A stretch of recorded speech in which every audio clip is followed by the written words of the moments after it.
Ya, seperti kita tahu bahwa organisasi Radio Antar Penduduk Indonesia melaksanakan sosial kemasyarakatan yang dalam tugas-tugasnya selain untuk melaksanakan kegiatan sosial pada saat normal, juga menjadi salah satu organisasi yang terlibat dalam tugas-tugas kebencanaan. Itu kami berupaya dalam kondisi-kondisi normal seperti sekarang ini, konsolidasi organisasi itu dan konsolidasi organisasi termasuk di dalamnya yaitu membenahi kepengurusan dan melakukan tertib organisasi seperti dengan melakukan musyawarah Kabupaten Aceh Barat ini tepat waktu.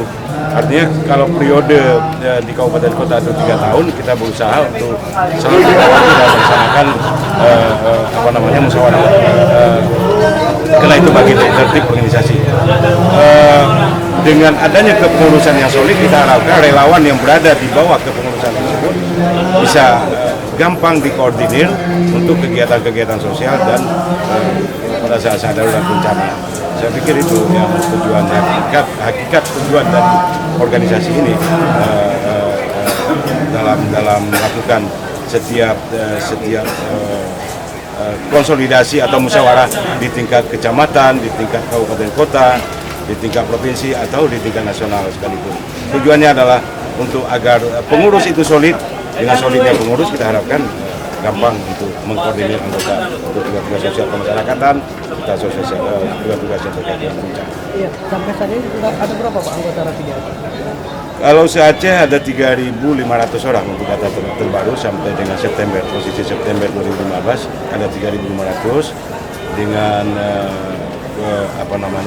kepengurusan yang sudah definitif dari 23 kabupaten kota di Aceh, 17 diantaranya sudah memiliki pengurus definitif. Dengan penyebaran anggota terbanyak itu di beberapa wilayah yaitu Banda Aceh, Sumawe, dan termasuk Barat Selatan. Konsentrasi anggota terbanyak juga Aceh Utara dan menyebar. Malah sekarang ini kita akan segera membentuk kepengurusan perdana di Kabupaten Semulu akan segera dibentuk karena di sana juga sudah memenuhi syarat dari jumlah anggota.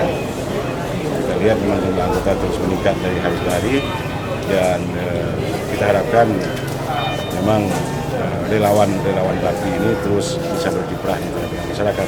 Paling tidak untuk kegiatan-kegiatan misalnya terjadi keadaan darurat. Keadaan darurat itu bukan hanya bencana tapi darurat sosial, misalnya terjadi kecelakaan, kebakaran, ya, orang kecelakaan di laut, di darat, itu keterlibatan Tongkar Rapi bersama lintas organisasi. Artinya tidak hanya Rapi, berarti di sini ada Tagananya, ada PMI, ya, dan IOF misalnya itu yang selama ini bekerja sama dengan kita, serta organisasi-organisasi lainnya yang berafiliasi kebencanaan. Saya pikir itu tetap menjadi mitra kita dalam bertugas.